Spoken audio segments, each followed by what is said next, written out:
Hello friends, welcome to Buried Truths, where the dust of time is swept away and history's deepest secrets rise to the surface. Let's view the video. In the months leading to Gettysburg, the Civil War had reached a boiling point. After stunning victories at Fredericksburg and Chancellorsville, Confederate General Robert E. Lee believed momentum was on his side. He saw a chance to take the fight into Northern territory and possibly end the war with one decisive blow. Lee's ambitious strategy was to invade Pennsylvania. He hoped a Confederate victory on Union soil would demoralize the North, rally European support for the South, and push Lincoln into peace negotiations. Lee's army of Northern Virginia, nearly 75,000 strong, began marching through the Shenandoah Valley in June 1863. Meanwhile, leadership in the Union Army was unstable. Just days before the campaign, General George Meade replaced Joseph Hooker as commander of the Army of the Potomac. Meade had little time to prepare, but he was sharp, disciplined, and determined to stop Lee's invasion before it reached Philadelphia or Washington. As Lee's army crossed into Maryland and Pennsylvania, they spread out to forage and gather supplies. However, the Confederate forces were blind. J.E.B. Stuart's cavalry, usually Lee's eyes, had lost contact. This critical intelligence failure left Lee unaware of the Union Army's exact location and strength. On the Union side, President Lincoln faced enormous pressure. The Northern public was war-weary. Another defeat on home soil could break morale and sway the 1864 election. Meade had orders: find Lee, engage him, and stop his advance at all costs, even if it meant risking total battle.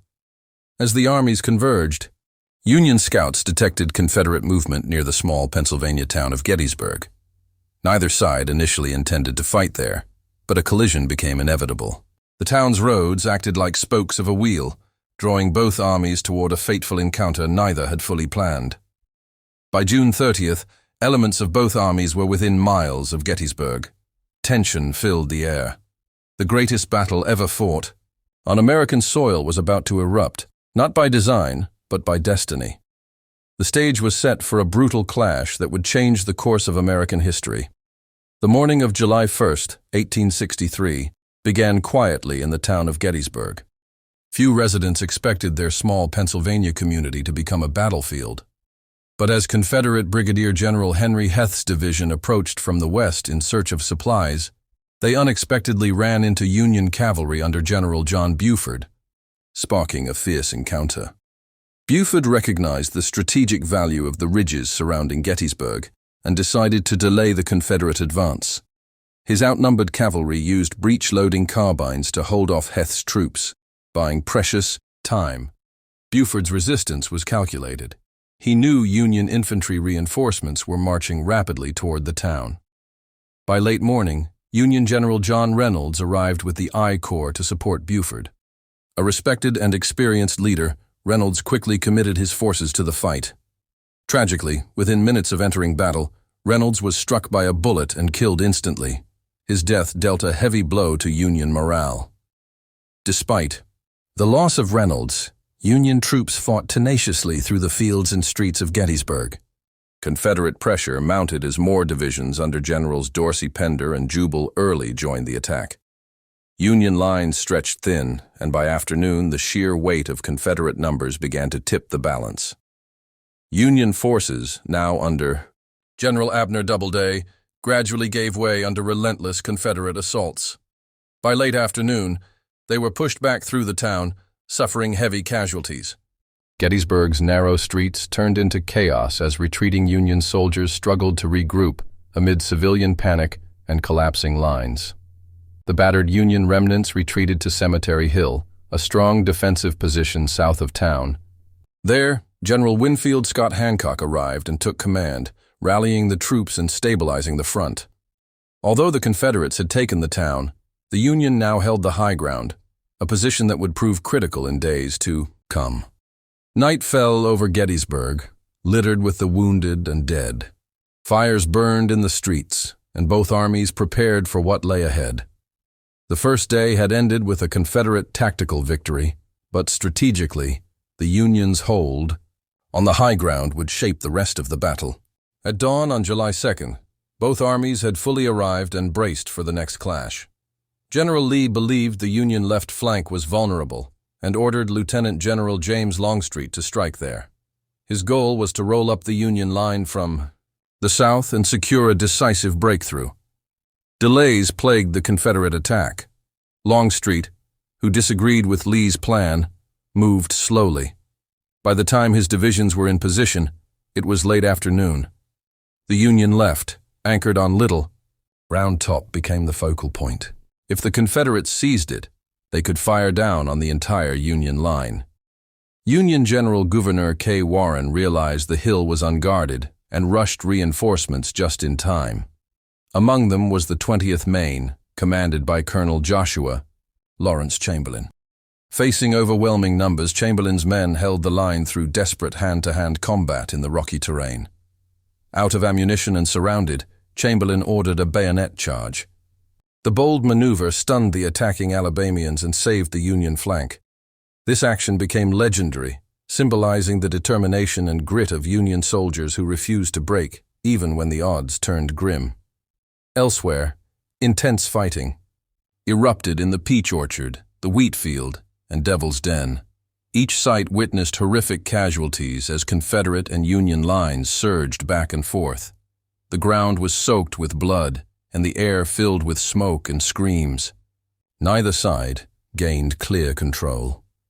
Longstreet was frustrated. His corps suffered enormous losses with little strategic gain.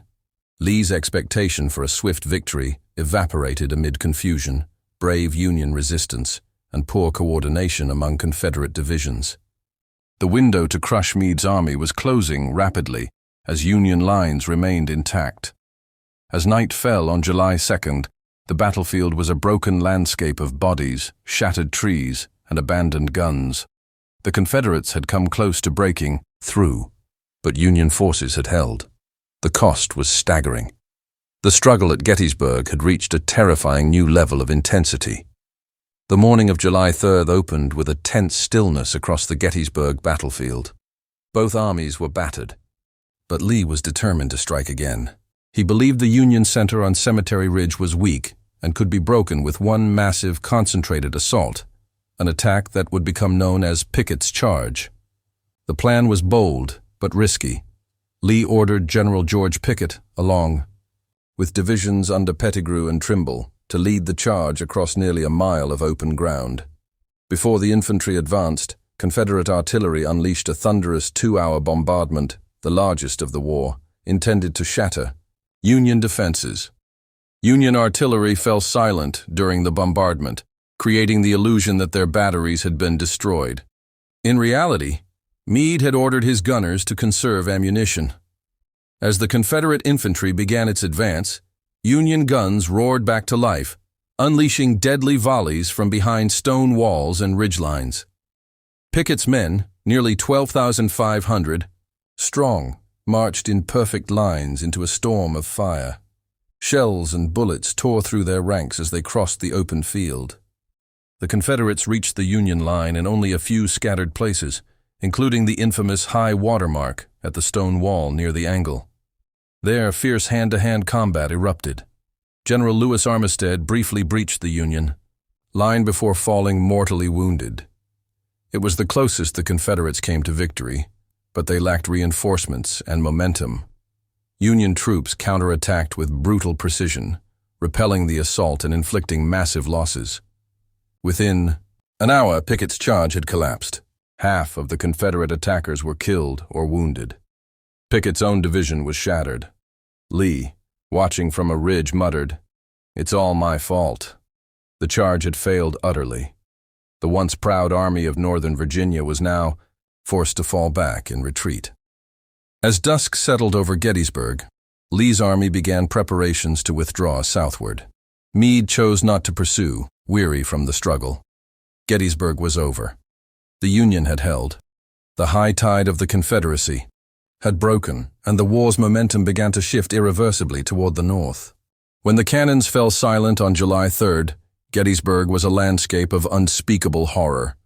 More than 51,000 soldiers were killed, wounded, or missing, making it the bloodiest battle ever fought on American soil. Bodies lay strewn across fields. Hills and orchards, many unidentified, left where they had fallen in agony. The town of Gettysburg, population just 2,400 before the battle, was overwhelmed. Homes, churches, and barns were turned into makeshift hospitals. Civilians, including women and children, rushed to care for the wounded. The cries of the dying echoed through streets filled with broken wagons, amputated limbs, and blood-soaked bandages. Thousands of soldiers were buried in shallow graves, marked only by crude wooden boards. Many graves were unmarked or lost. The stench of death lingered in the summer air for weeks. Horses, too, lay dead across the terrain, over 5,000 animals killed in the battle, adding to the devastation. News of the carnage spread rapidly across the Union and Confederacy. Both North and South were plunged into mourning. Entire towns lost most of their men. Wives waited in vain for letters that never came. The human cost of the Civil War now struck home in every village and city. President Lincoln received the grim casualty reports with sorrow. He understood that the Union's strategic victory came at a terrible price. General Lee, too, was devastated. He offered his resignation to Confederate President Jefferson Davis, who refused it. The Confederate dream of Northern conquest had ended in ruins. In the months that followed, efforts began to honor the dead properly. A portion of the battlefield was chosen to become a national cemetery. This solemn ground would become the site of President Lincoln's immortal words, the Gettysburg Address, delivered later that year in tribute to the fallen. Gettysburg changed the course of the war, but it also left a deep wound in the American soul. The fields that once bore wheat now held graves. The nation would never forget those 3 terrible days in July 1863, nor the price paid for preserving the Union. In the months after Gettysburg, it became clear that the battle was a decisive turning point in the Civil War. The Confederate Army never again launched a major offensive into Northern territory. Lee's defeat shattered Southern morale, while Union confidence surged. Gettysburg marked the beginning of the South's slow, inevitable decline. The Union victory halted the Confederate momentum and boosted the North's belief in ultimate triumph. Though the war would drag on for nearly 2 more years, Gettysburg turned the psychological tide. It proved that Lee's army could be beaten and that the Union's cause was not in vain. Politically, the triumph at Gettysburg strengthened President Lincoln's leadership. It silenced critics who had doubted the Union's ability to win. Just months later, Lincoln visited the battlefield to dedicate the new national cemetery. There, on November 19, 1863, he delivered one of history's greatest speeches, the Gettysburg Address. In only 272 words, Lincoln redefined the purpose of the war. He spoke of a new birth of freedom, where government of the people, by the people, and for the people, would not perish.